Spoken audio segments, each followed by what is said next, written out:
Hey y'all, welcome to the cabin. This morning we're going to take a little break from cabin building and do something a little different. Today we're going to go out and do a little foraging. We're going to make some more medicine today. Today we're going to go out and harvest elderberries. It's about mid-August here in South Mississippi and the elderberries are ripe. I just hope I'm not too late and that the birds haven't gotten into them. But if they have, that's okay too. You know, they're for the birds probably primarily. So elderberry is a very strong medicine. It is good for the immune system. It's especially good if you have cold or flu.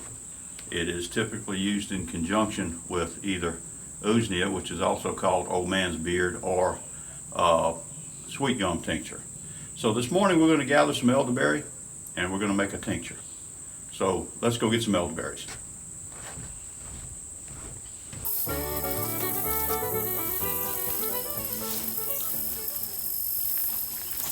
Well, the birds have had their share, but I think there's enough here to do what I need to do.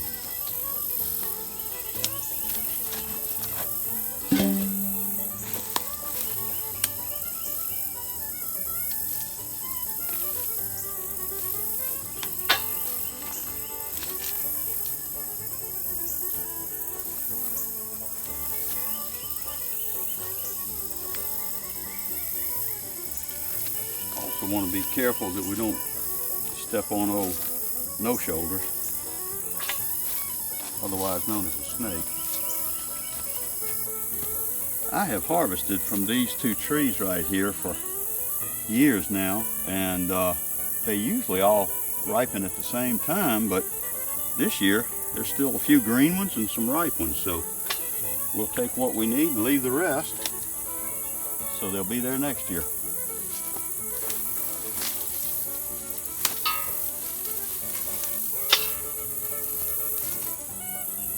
The other thing that you'll harvest if you're not careful is a good case of red bugs out here too. It's that time of the year as well.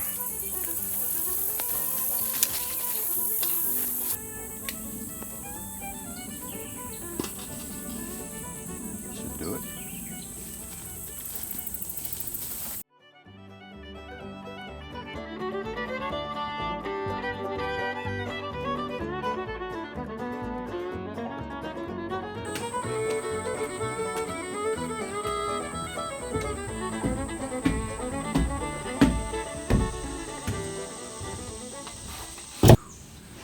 Y'all, foraging was a success. We got quite a bit. I only intend to make a pint, so I may have more than I need, and if so, that's okay. I'll just throw them where I want more bushes. But it's hot down here in South Mississippi in August. But that's the bad news. The good news is the bushes are full. I've probably got more here than I'm gonna need, and that's okay. So the next step in this process is to separate the berries and get them ready to make a tincture with them. Now, some people will have said that they like to use a fork and push them off, and it works. I guess I've got a little OCD, and I don't like things like the stems to get in there. Doesn't hurt a thing in the world, right? It's going to be in 100 proof vodka, and but I like to know that what I do is clean. As a matter of fact, on my way back here to the cabin, I passed by the house and I washed these berries under a sink because I'm just particular about food and medicine, anything of that sort of nature. So, all right, I'm not going to bore you with picking berries. I'll be back when I get a pint of berries in this bowl.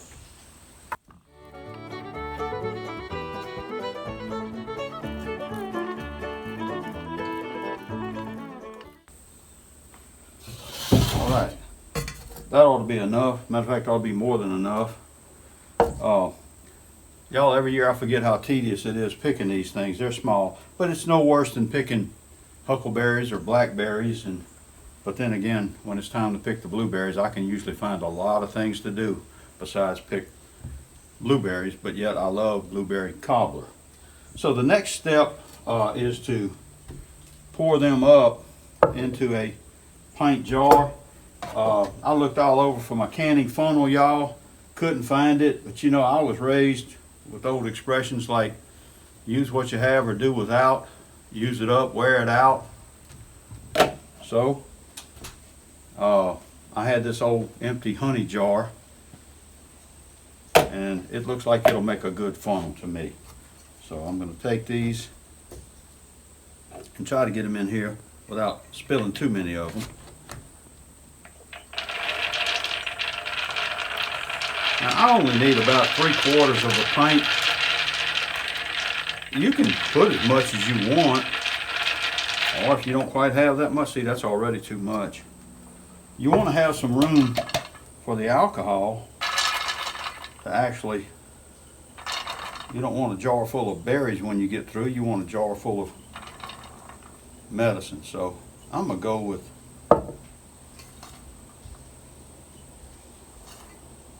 about that much maybe. All right. The next step is, of course, very simple. It is just taking 100 proof vodka. Again, why do I use 100 proof? Because 100 proof is 50% alcohol, 50% water. You're trying to extract the chemicals from the berries that make the medicine.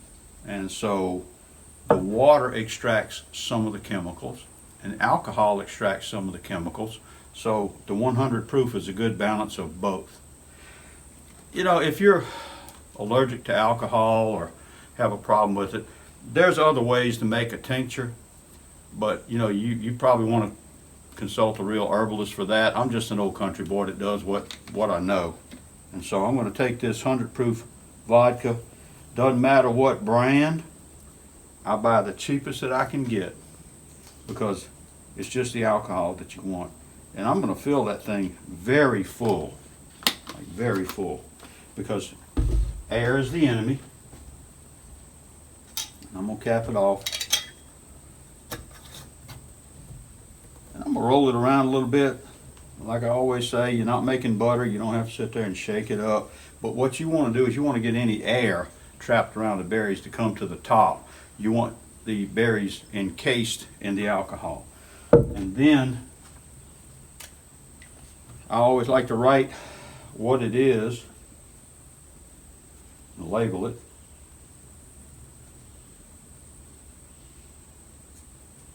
It's an elderberry tincture. And the date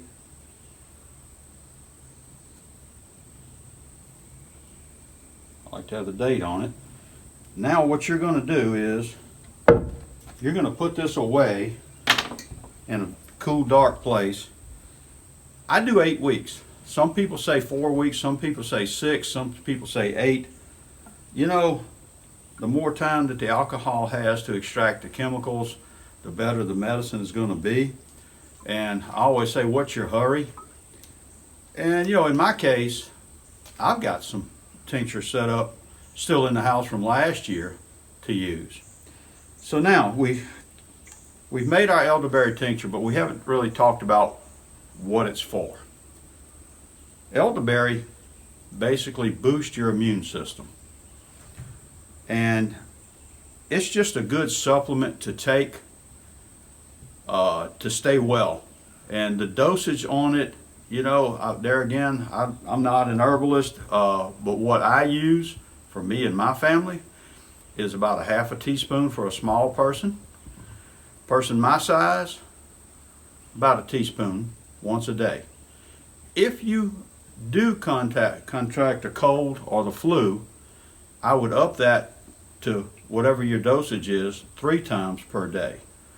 And for me, if I have a cold or a virus, I will take a tincture of usnea, also known as old man's beard, and also sweet gum tincture, which is made from the green sweet gum balls. I may do a video on those later, but anyway, right now, that's it. So I'll let this sit up for about 8 weeks. I'll strain it into another clean jar. And this is the type of filter that I use. You can use anything from a regular coffee filter to a cheesecloth, whatever you have. There again, use what you have, or do without, or figure out another way to do it. I bought this at Walmart, I don't know, $5 or $6. It's a reusable coffee filter. It's got like a little brass screen or something. It's really, really fine. And I'll just pour it through there into, I have a funnel that I set it in, put it into a clean bottle, pour it up. When you do, again, keep up with the date and what's in that bottle. That's the important thing.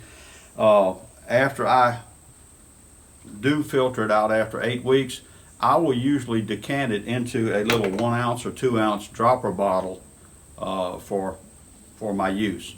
Again, dosage, 1 dropper is about a half a teaspoon. 2 dropperfuls is about a teaspoon. So, but like anything, if you're going to try something new, don't try a full dose. Try a little bit to see how your body reacts to it. If you have an adverse reaction, absolutely stop. It's not worth it. But if you don't, then go ahead and use you some elderberry tincture. See if you don't find that it keeps you resistant to some of the viruses and colds in this old world, especially as we approach fall. Right now, it's middle of August. It's hot as blue blazes. You're probably not going to catch a cold right now, but you want to be ready for it. About the only other thing I'm going to say about it is right now, if you could see this, you know, the berries are blue-black. The alcohol is perfectly clear. I can see through the top of this bottle. At the end of 8 weeks, that alcohol is going to be a deep purple color, and that's the medicine coming out of the elderberries. Of all of the homemade medicines, this one probably tastes better than the other ones, but when you go to use it, hey, I'm a big boy. I take my dropper, I put it under my tongue and take it that way.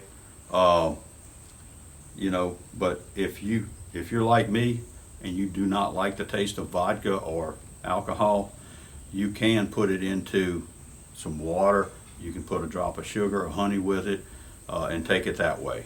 And you know, you don't have to take it straight. I'm just a big boy. I take my medicine straight like that. All right, so that's elderberry tincture. It's for your immune system.